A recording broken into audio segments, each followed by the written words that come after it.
So what is it heathens do to celebrate and have a good time? Throw a feast for one of our holidays, of course.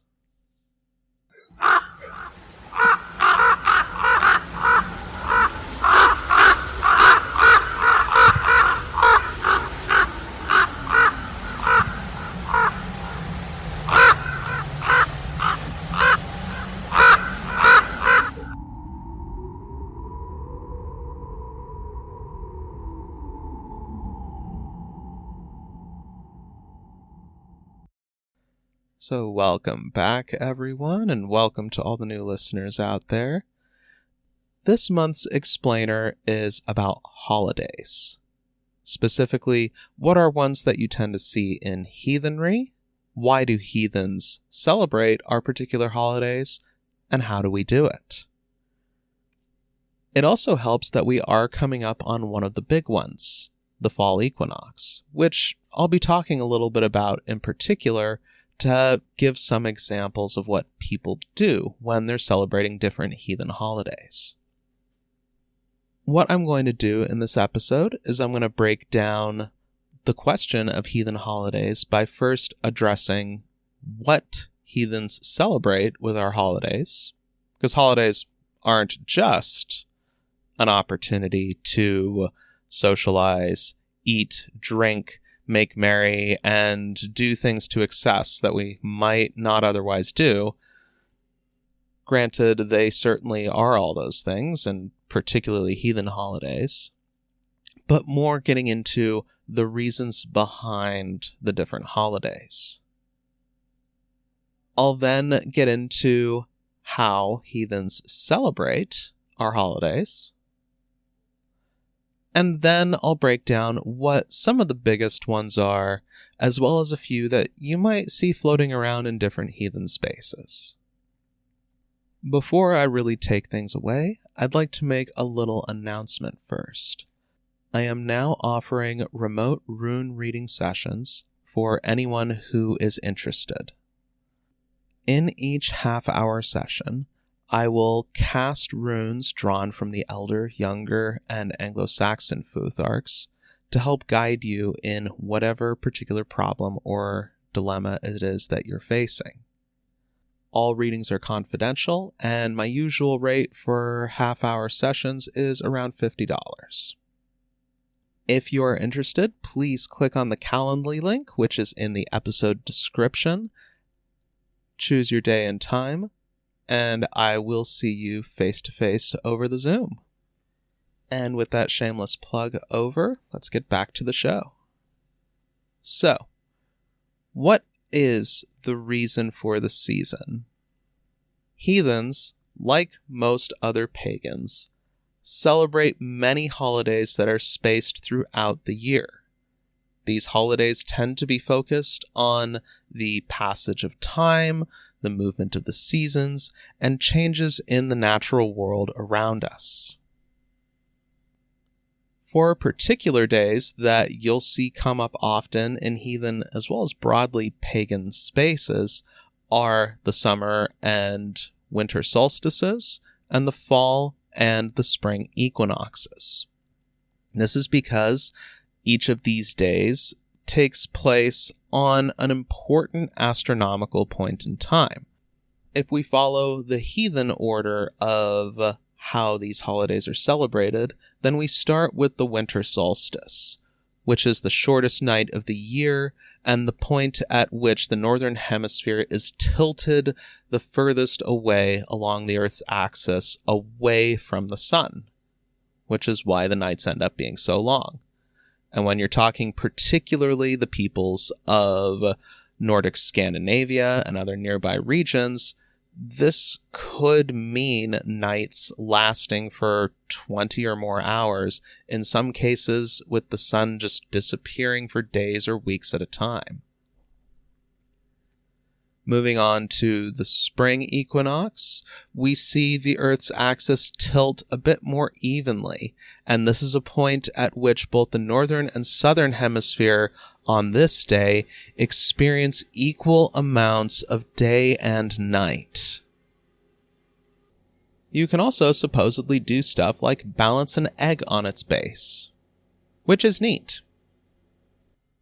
Moving along the calendar brings us to the summer solstice, which you could see as the inverse of the winter solstice. The summer solstice, like the winter solstice, occurs because of the Earth's axial tilt during its orbit around the sun over the course of the year. In the case of the summer solstice, this is what happens for the half of the planet that is leaning closer to the sun. This means longer and brighter days that in some extreme northern and southern regions are so long that the sun doesn't set for days or even weeks at a time. This is sometimes referred to in the areas of the world towards the extreme north and extreme south of the globe that experience it as lands of the midnight sun. Moving around the wheel again takes us to the fall equinox, which is the inverse of the spring equinox. It is again a time of equal day and night, thanks to the Earth standing sort of perpendicular to the sun, perfectly up and down in its axis. Though in the case of the fall equinox, for whichever half of the planet you happen to be in where this is happening, what this signifies is after the fall equinox, day lengths are going to start getting shorter until we get to the solstice, which is the shortest day and the longest night of the year. Kind of like how from the spring equinox going forward, day length increases until it reaches the height at summer solstice. These periods represent more than just interesting astronomical phenomenon and markers on the yearly calendar. Historically, the period that stretches from a bit before the spring equinox all the way through to the fall equinox was the growing, planting, and harvesting season, with harvest particularly happening usually a bit before the fall equinox and stretching well into October and early November, depending on where you are and what it is that you're growing at the time. The other half of the year is the time when growing is retreating, harvesting and taking in of the year's work is the focus of life, and preparation for the long, dark, and comparative deprivation of winter becomes a priority. The celebrations that are tied to these days and times of year are, therefore, celebrations of the changing world around us and what we need to do to prepare for those changes. We can see this in surviving source material that describes holidays happening around these times of year, as well as stuff that shows up in folklore connected to what is happening in each time of year and what you need to be doing to best work with the existing circumstances. There are also sometimes holidays or specific celebrations that are associated with particular gods or particular aspects of practice, like honoring the dead, though on the whole, these again sort of fit within this broader framework of honoring the cycles of life and wrestling with the realities of existence rather than honoring specific people or critical moments within the mythic cycle. It's worth remembering that when we're talking myth in the heathen and the pagan sense, that what happens in myth is true but not literal, which is to say that myths reflect certain ideas, concepts, and precepts that are considered to be true, meaningful, and resonant, but are not seen as things that literally happen. The choice to tell tales of the slaying of Ymir or the coming of Ragnarok at Yule, for example, is something that might be done because Yule is the end and the beginning of the old year and the coming new year, but not because Yule is seen as the time of year as to when exactly this is going to happen, in contrast to, say, Christianity, where Easter and Christmas in particular commemorate what are believed to be specific days that literally happened in the life of Jesus, along with many other less commonly known holidays like Pentecost, which correspond with specific moments within the telling of the Gospels and are purported to have happened about the time when they are celebrated. In short, what's being celebrated on heathen holidays is recognition and honoring of what that time of year represents, rather than marking the commemoration of a specific, discrete event that is said to have happened within historical time, as opposed to mythic time. So with the general what laid out, it's now time to get into the how. The short, obvious, and pithy answer would be with ritual, but everybody really does their own kinds of ritual, so I think it's a bit more useful to dive into what exactly makes up heathen holiday rituals. Usually, what is central to the rituals that are held around heathen holidays is the bloat rite, an act of offering that is done to affirm, maintain, or establish new relations with the different powers being honored by that bloat. Bloats, usually when we're talking the major holidays, are tailored to specific powers that are associated with that time of year. So, for example, Freyr of the Vanir, as a god associated with fertility, is often honored around the time of the fall equinox, for example. You may also see deities like Sif, who is very intimately associated with the harvest and grain, being recognized around that time of year as well. There may also be offerings to Jord, as well as ones particularly to the spirits of the land, with an eye towards thanking them for the fruits that they have borne throughout the year, and for how that will sustain us through the coming winter.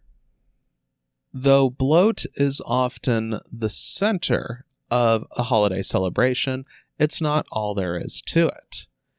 You may also see different groups, particularly within fire and ice practice, incorporate forms of trance work and journeying that is meant to help people reflect on what is happening in a specific time of year, or to help achieve goals that are relevant to that moment. Divination is also something you may see in some heathen rituals, particularly in fire and ice practice, where we regularly incorporate an approach to divination where the particular omen is drawn, usually using runes, though sometimes also using Udiseta, and then the whole group collectively interprets what they see in the reading.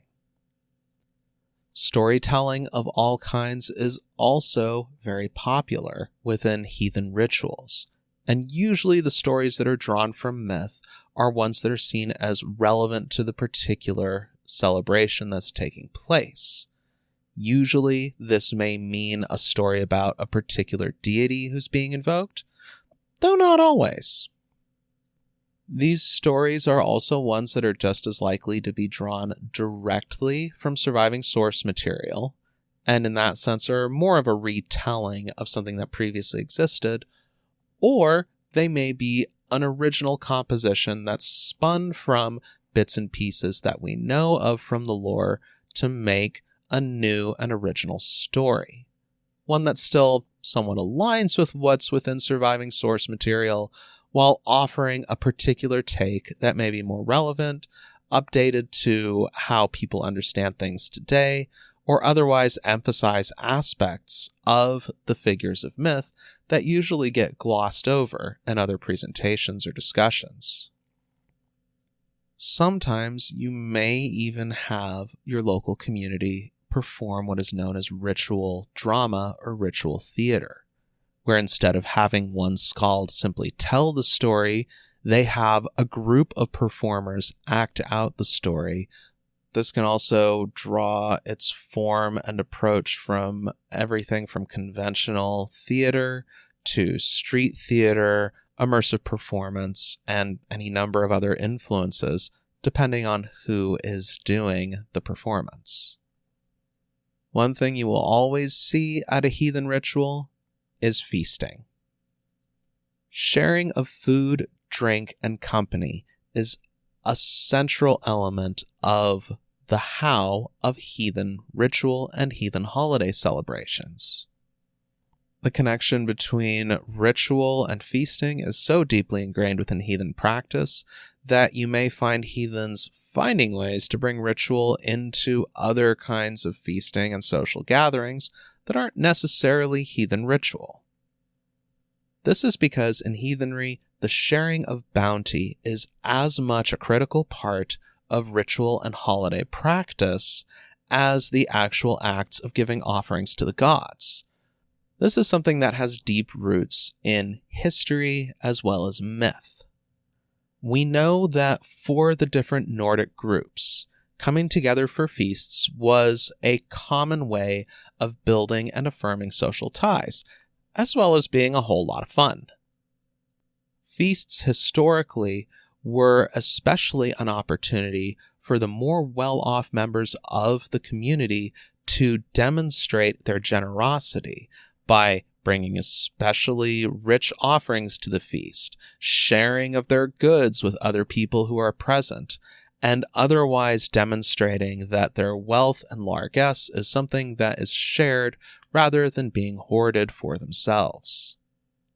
In the saga of Hakon the Good, which you can find in the Heimskringla, Hakon's attempts to convert Norway to Christianity were stymied in part because these feasts that went with traditional heathen holidays were so vital to social cohesion that people were ready to practically revolt, especially because for some of the poorer inhabitants of Norway, feasting was an incredible opportunity to take in from bounty that they usually didn't have access to and otherwise sustain themselves through difficult times of the year.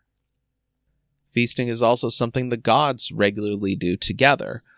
In short, within heathenry, a ritual and a holiday celebration is not complete without having some kind of feasting and sharing of the wealth between members of the community.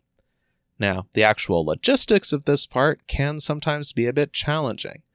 As anyone who's ever done any kind of potluck can attest, it's quite easy to wind up with a feast that is mostly chips and dip and no plates, utensils, or drinks other than some cheap soda. Personally, I think what works best when it comes to planning out the food for different feasts is to lean into what is seasonally and locally available, using whatever produce, as well as, if possible, whatever kind of meats that are the most seasonally appropriate.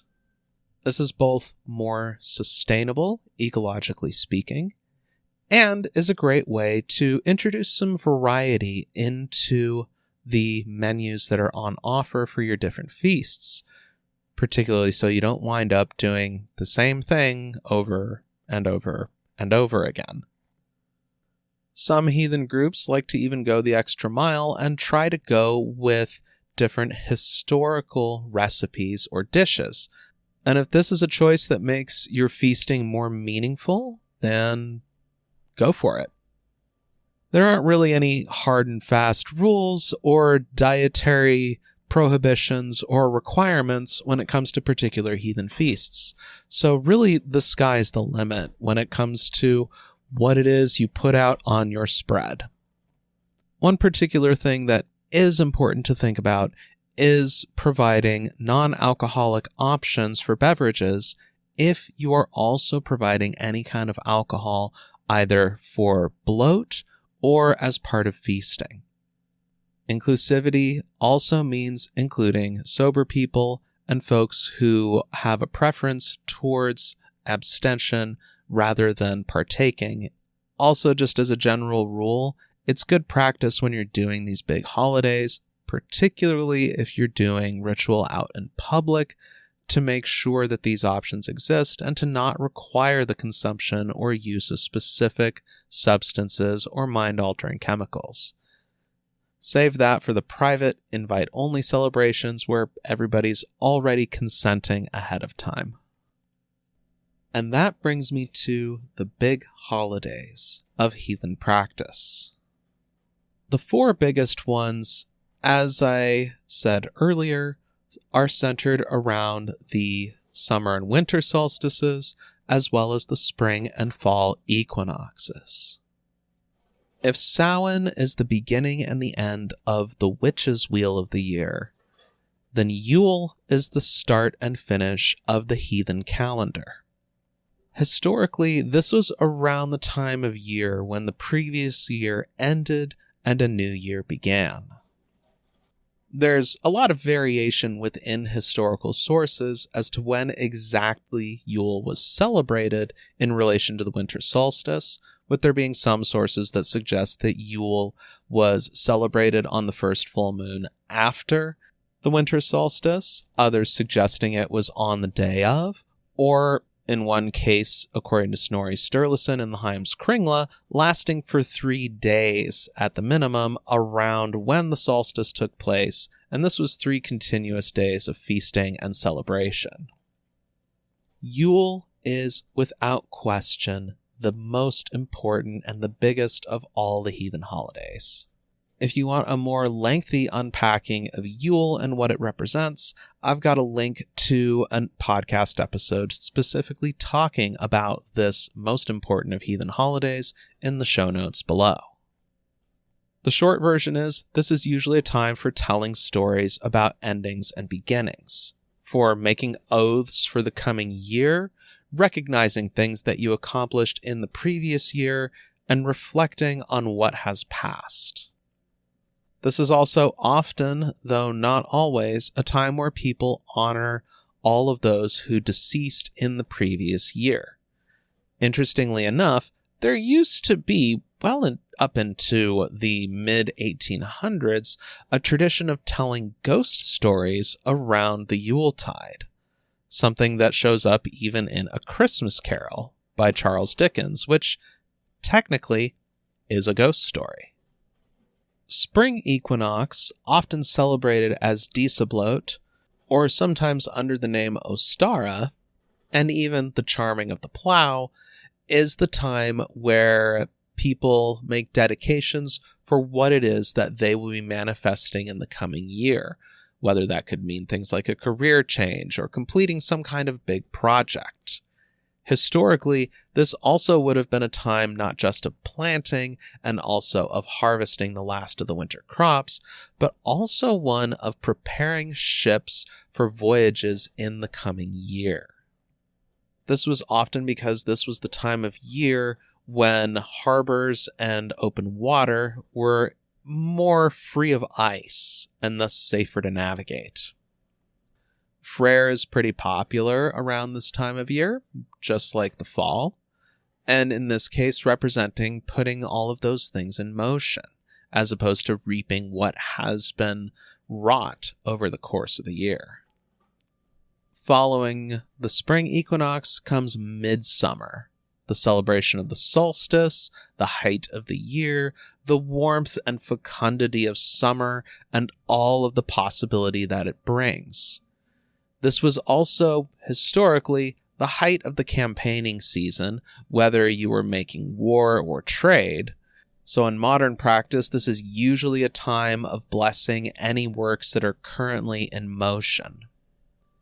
You may also sometimes see, between the spring equinox and midsummer, celebrations of what's referred to as a Sigurblot, which is sort of a mid-spring petition for success and victory in the coming summer season.